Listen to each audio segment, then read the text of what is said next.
Dan ini kita pasti banyak pertanyaan dari para jemaah. Sudah ada satu pertanyaan dari Bapak di sebelah saya. Bapak siapa Pak? Nama saya Dodi. Bapak Dodi, mangga silakan pertanyaannya disampaikan Pak.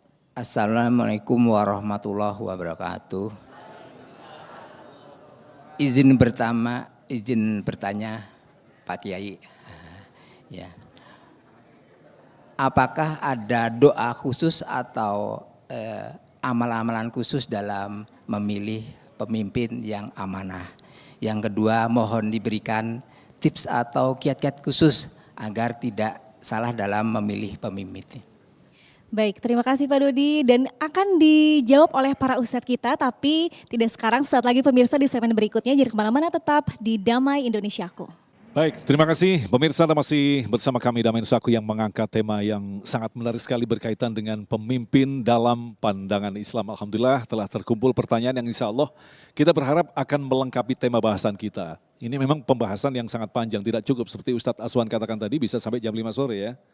Gimana sampai jam 5 sore kita siap? Sampai jam 5 sore kita siap? Jam 5 sore.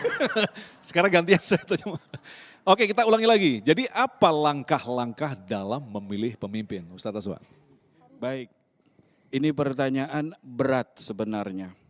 Kalau kita bicara tentang langkah-langkah dalam mencari pemimpin, berarti yang harus diperiksa dulu sebagai pemilih pemimpin adalah diri kita. Kita mau cari pemimpin yang mana? Kita ingin pemimpin yang seperti apa? Karena boleh jadi yang kita inginkan dengan yang sahabat, saudara, bahkan istri kita inginkan pun bisa berbeda. Jadi yang pertama dilihat dulu ke dalam diri kita. Karena ini jujur, bahkan ada juga segelintir masyarakat di negeri sana itu mencari pemimpin yang bisa ngasih dia beras, ya, ngasih uang sebelum pencoblosan, ya, ada. Jadi masyarakatnya pun harus memeriksa diri dulu. Harus melihat diri, kamu pengen pemimpin seperti apa? Kita mah bicara tentang pemimpin ideal, ngomong ini, ngomong itu. Ternyata diri kita sendiri jauh daripada hukum-hukum Allah. Karena itu masyarakat satu kaum mencerminkan tentang karakteristik para pemimpinnya.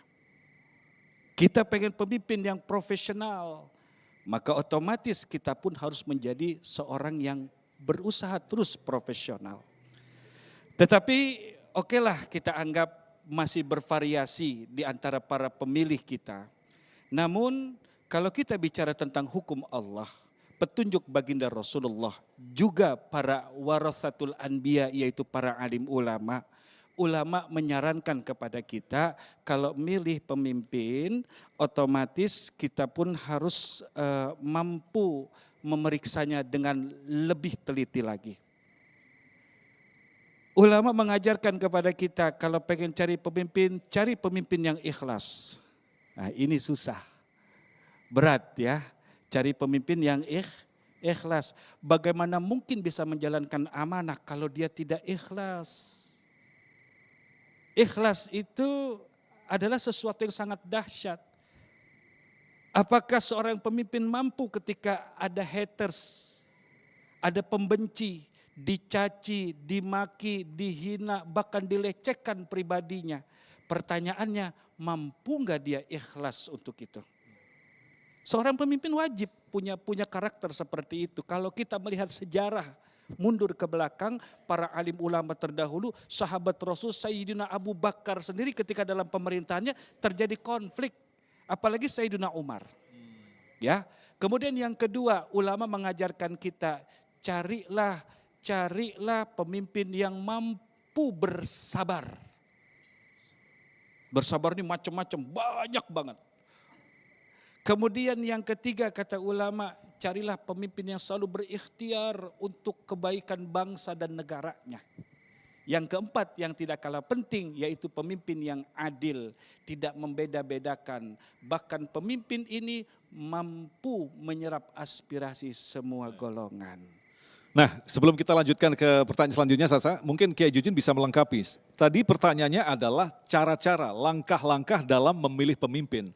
Ini kalau kita terjemahkan dalam hidup bersama adalah langkah-langkah ini disebut dengan siasah atau politik. Justru permasalahan yang sering terjadi adalah pada level ini. Orang-orang baik akhirnya muncul menjadi orang yang tidak baik. Ini kan masalah yang sangat pelik sekali, Kiai. Ya. Bisa dijelaskan?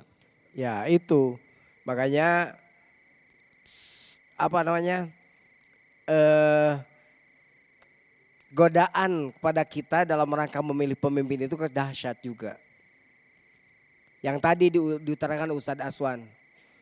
Jadi kita kadang-kadang tergoda dengan sembako, tergoda dengan serangan fajar. Pembangunan 5 tahun diberikan pada duit 50.000. Yang dimakan pagi sore jadi kotoran, bener gak? Pembangunan 5 tahun dibiarkan saja. Nih kalau orang Garut ada pantun, tapi ini pantunnya pantun Garut. Listrik-listrik, neon-neon, tai kuda di kadutan.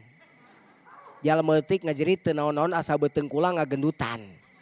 Yang kaya makin kaya, yang miskin makin miskin. Kenapa? Karena memang kepemimpinannya sudah diserahkan pada uang 50.000. Ya, karena sistem kayak sistemnya sudah kacau balau. Nah sekarang kalau nanya langkah yang tadi, saya kasih tahu kepada ibu dan bapak. Yang pertama kalau dalam Islam istikharah. Istikharah, cenok istikharah. Ada cenok di sini?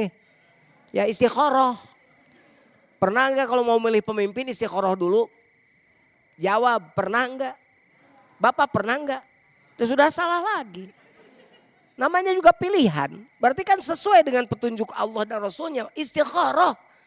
Istikharah dulu. Itu pemimpin benar enggak ya? Jangan-jangan benar menurut saya. Jangan benar menurut Jurkam. Belum tentu benar menurut Allah. Ya Allah tunjukkan padaku. Siapa pemimpin di Indonesia ini yang akan baik memimpin Indonesia. Ya Allah.